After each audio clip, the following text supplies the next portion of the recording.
So now to the updates for this year. Thank you to Melinda from Eurostat. I've taken some of her slides for this presentation, as she also presented this to some Eurostat member states earlier this month. Although I've also made some changes and highlighted some points that are more relevant for UNECE member states. So what we have is this year, the questionnaire has been changed to include new products. There have been some small changes in the structure of the questionnaire as a result. We've updated the HS codes, which is the primary correspondence that we use on trade.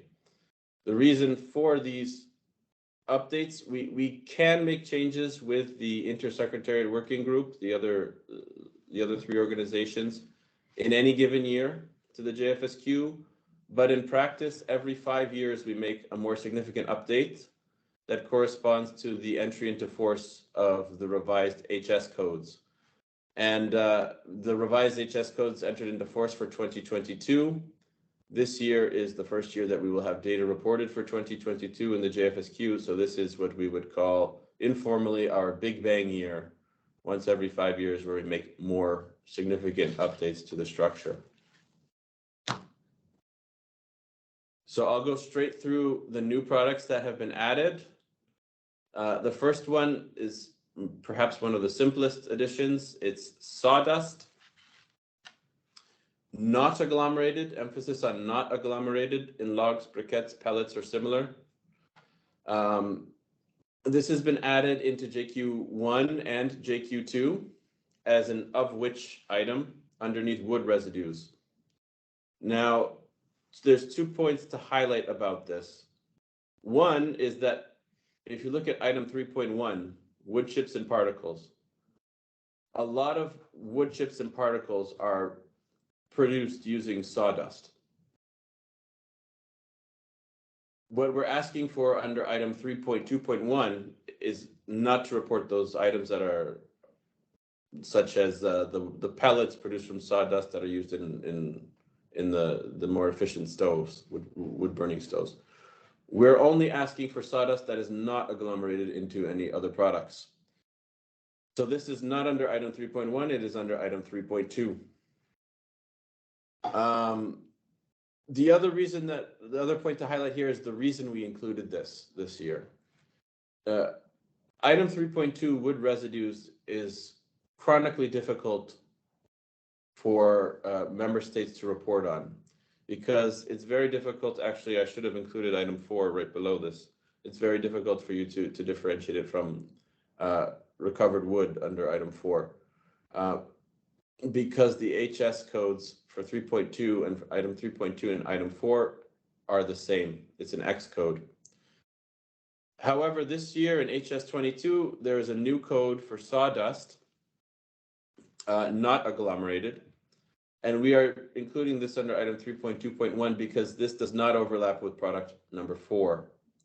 So this is an effort to reduce the potential overlap or misclassification or even double counting that we've seen in the past between item 3.2 and item 4.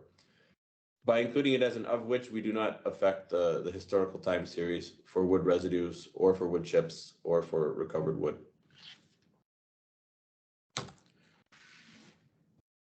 Now, the next product is laminated veneer lumber. So for those of you who are familiar with reporting for a number of years, in the past, the UNECE FAO team of specialists on forest product statistics created a questionnaire on engineered wood products, which are becoming quite popular in construction and other uses, but were not part of the JFSQ reporting. And this was 4 products. One of them was laminated veneer lumber.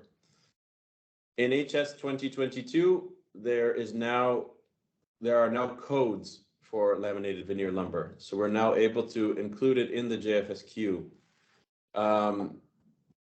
which is what we've done. We've also done it for the other 3 products, and I'll come to them after this.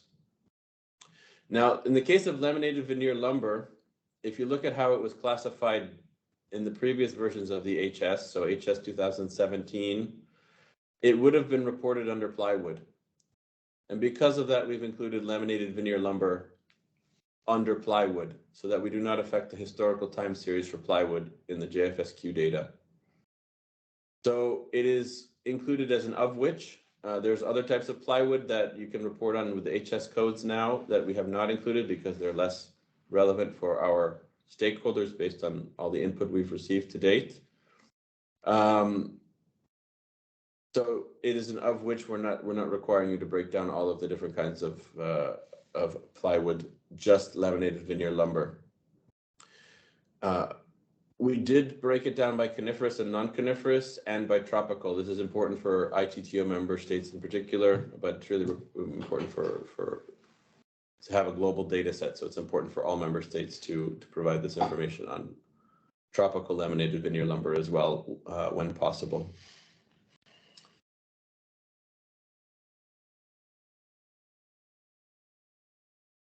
I think I'll hold off on more comments on engineered wood products until we get through the other ones.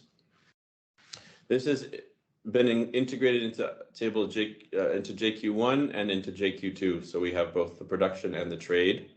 We're fully anticipating that it may take some time to develop national capacity to report on this item, particularly on production, because this is a new item this year, so you may not have systems in place to track it. For trade, it should be easier, although there's bound to be some hiccups with the rollout for customs, but you should be getting customs data from 2022. We've included it this year, and we will see the quality of the data as it comes in, particularly on production, before we see whether we feel confident in publishing it this year. But we do want to start the time series. Okay, the next of the engineered wood products that we're adding this year is glue lam, so glue laminated timber. This, you can see a picture of it here. This is a structural product. I won't get into the definitions, but basically these are thick pieces of wood. It's not like laminated veneer lumber where you have thin veneer pieces that are laminated.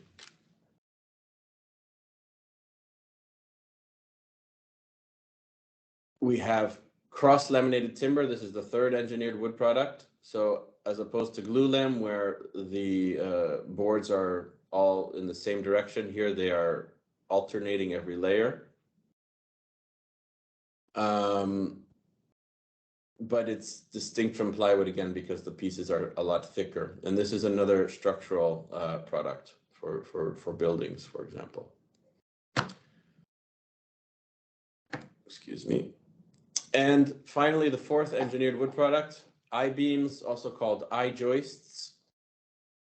These are, you can see here, they're used for building structures, such as... Oh, sorry, Daniel, for interrupting. Is I'm the only one who see the delay? Because I was just on LVL and now it's switched straight to I-beams. Okay, thank you for letting me know, Yana. There's probably a delay then. So we didn't see the other, we just saw LVL and then straight to I-beams. Okay. Can you see glue lam now? Yes. Okay, so this is glue lam. You can see how it's used in structures. This is cross-laminated timber. This is more of a close-up, although in many ways glue lam and CLT can both be used in structures in similar ways. They just have different properties. So unlike glue lam, where they're all the boards are aligned in the same direction, here the grains are alternating. Can you see the CLT, Yana? CLT. Yeah, you can see it? Mm-hmm. Yes. Okay. Thank you. Can you see it? Yeah. I mean, I have no delays here. Okay. Yeah, we don't have a delay in the room, so I'm not sure what the issue is. And I was just coming to I-beams. So these are called I-beams because they look like a capital letter I, basically, where they have a web, like it says here, plywood or oriented strand board in the middle, and then a stronger product, either solid wood or laminated veneer lumber on either end to give it more strength. And these products have also been integrated into tables on JQ1 and JQ2. For Eurostat countries, it also has EU1 extra EU trade. We created new product codes for these because these are actually secondary products. Like we just saw, I-beams may be made out of LVL and strand board, for example, which are our primary products. But we are including them on JQ1 and JQ2 because they're becoming quite important for industry and for ease of reporting. We want to have the production, not just the trade data. We did not put them into a category for engineered wood products with LVL because LVL fits under plywood and we did not want to interrupt the historical time series on plywood. And we cannot mix I-beams with glulam and cross-laminated timber because I-beams are usually reported in tons and not in cubic meters.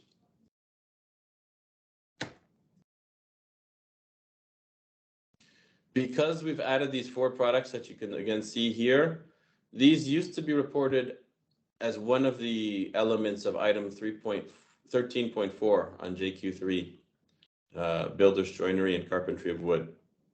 And so we have updated the definition of item 13.4 to exclude these. Although since they're now going to be reported on JQ1 and 2, we can always re-aggregate them to 13.4 to compare with the historical time series if we need to.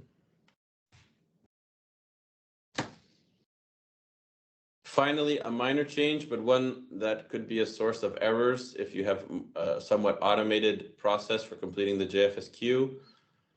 On the ECE EU tab, we have swapped the order of the species so that the top has the lower number HS code and the bottom has the higher number HS code. So you can see we have now put pine on top of pine before fir and spruce.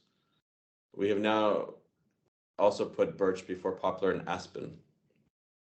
So these are just changes to be aware of when if you have any automated processes for filling.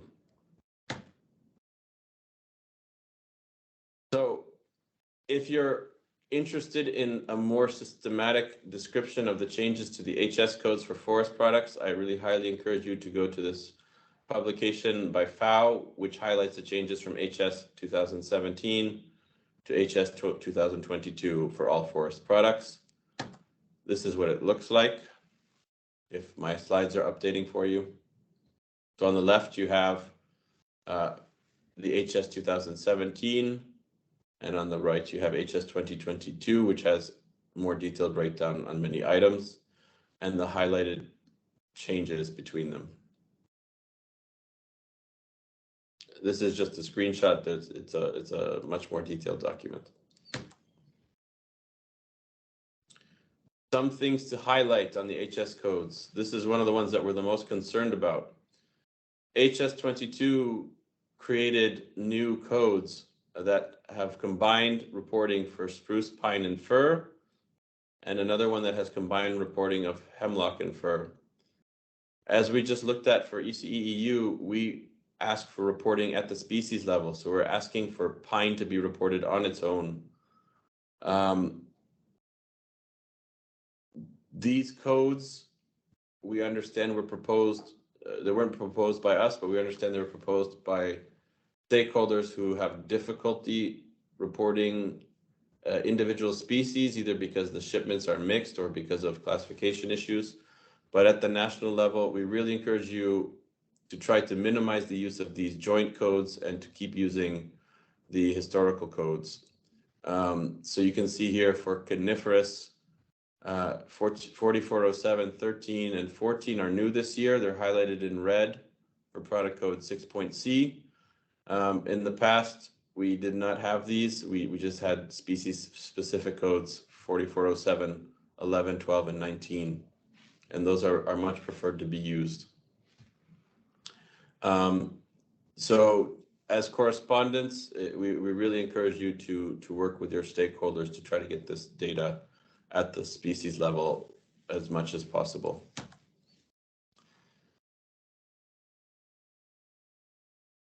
The sawdust code, I talked about this a little bit when I mentioned the fact that we included it on item 3.2.1. So here you can actually see with the HS codes that I was referring to. So in the past, item 3.2 and item 4 had the same HS code, 440140 on HS 2017. This year, they still share an X code, 4401.49, but at least we can separate out sawdust not agglomerated, 4401.41. So this will help reduce double counting and misclassification, we hope.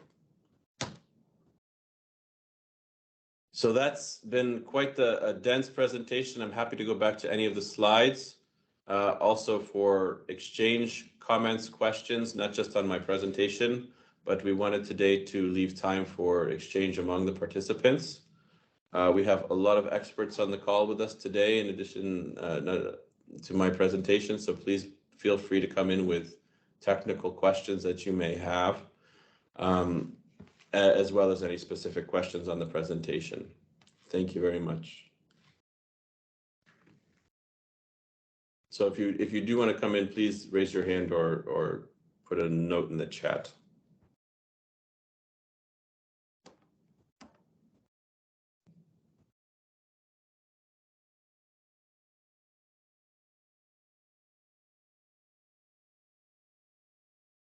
I see the question about the link for FAO. So I'll share the presentation, which has that link and a number of the other links I referred to today with all the registered participants.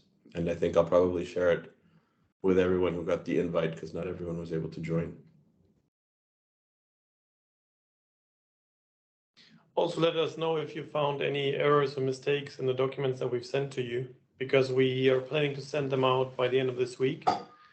So in case there's anything, we can still fix it. And yeah, that's also why we discuss it here, to have a kind of reality check. I'm also curious if there's no specific questions to hear from you on how prepared you feel to report on the new product codes this year. I know some of our member states already began collecting data on engineered wood products because we had the questionnaire in 2016 and in 2018, but I'd really be interested to hear how confident you are in that data.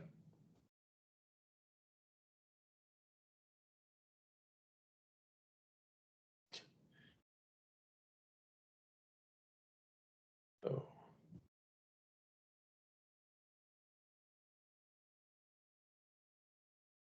Okay, there's a hand from Grasa. Yeah, Grasa, please come on. Just unmute yourself. Thank you. Thank you, Daniel. It's just regarding the last question you posed. We are not, even the Statistic Portugal, I think they are not so confident in the industry statistics. So the Prodcom, the industry statistics are based on Prodcom codes, and so it's not our primary source of information in Portugal. We always think that the industry information is better. Okay, yes, that's related to the question about Prodcom correspondence. So in Portugal, you prefer industry data over Prodcom data. The one point I wasn't sure about, Grasa, do you say you have the correspondence mapped as well? Do you also look at that, or you're not looking at that correspondence at all? Please go ahead, Grasa. Yes, we use as reference the correspondence, the correspondence between codes. Okay, because I think there's interest. Jerry mentioned interest in exchanging on that.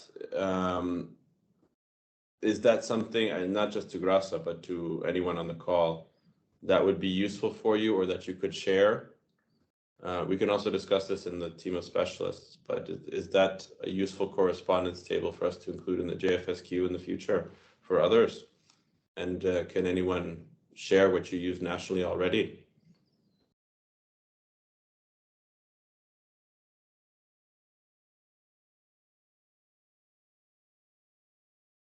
feel free also to follow up via email if you'd like.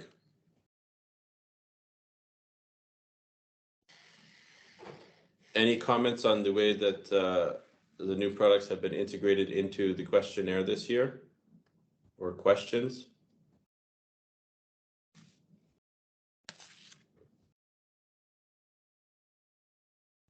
Doesn't look like.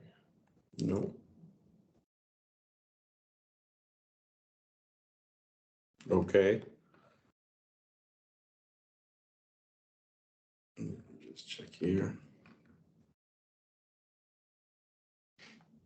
So if you want to follow up by email, by Friday, we are planning to send out the questionnaire. So any comments about what we've provided and questions, of course, you can ask them later as well. But if it is related to the documents that we're going to send out officially, please make sure that you send it to us in the next 2 days, because then we can still modify and amend the text or the document or the questionnaire. Otherwise, we will then fix it later. The timeline you've also included, no? Yeah, I shared the timeline. So for you and ECE, we will be sending them out this week. Sorry, I think I said next week. I'm still before the weekend in my head. So we'll be sending them out at the end of this week. Any comments on the manual that we have fleshed out significantly this year would be welcome. And we are requesting replies by 19 May. I know there was some discussion of this in the Eurostat meeting, so I believe the Eurostat deadline is 10 June. We do encourage you to share as soon as possible, because otherwise we will not be able to process all the data in time for the August uploads and publications that we prepare each year. Otherwise, if there's no questions on the presentations or on the updates, I do want to thank you all for joining. I know this was not the most exciting presentation that you'll ever attend, but there's a lot of detail there, and there's a lot of points that you could trip up on if you're not carefully looking at the changes to the structure. So I do appreciate your joining us today. And please feel free to reach out to me or to Florian or Subhashini, who's on the line. I think that I forgot to mention, some of you, I think most of you know by now that Alex McCusker retired last year, but in case there's anyone on the call who hasn't been informed of that, I am the focal point on our side since Alex's retirement, working closely with Subhashini, who has been in touch with many of you already. So also one comment from my side. We saw also that there's many Russian-speaking colleagues on the call. Please don't hesitate to send us also the questions in Russian, and we can see with colleagues to translate the questions and get them back to you, the replies. So we don't, both of us here, we don't speak Russian, but there are ways of translating and working with colleagues to get the information back to you. So please don't hesitate and contact us also in Russian. yes, good point. Thank you, Florian. Or in French. I saw that there's also one French colleague. Okay, well, I'm happy to keep the line open, but seeing no further questions, I think we can wrap up the call. So thank you once again to you all, and we very much look forward to your replies, and please do reach out if questions come up after we send the questionnaires. Thank you very much.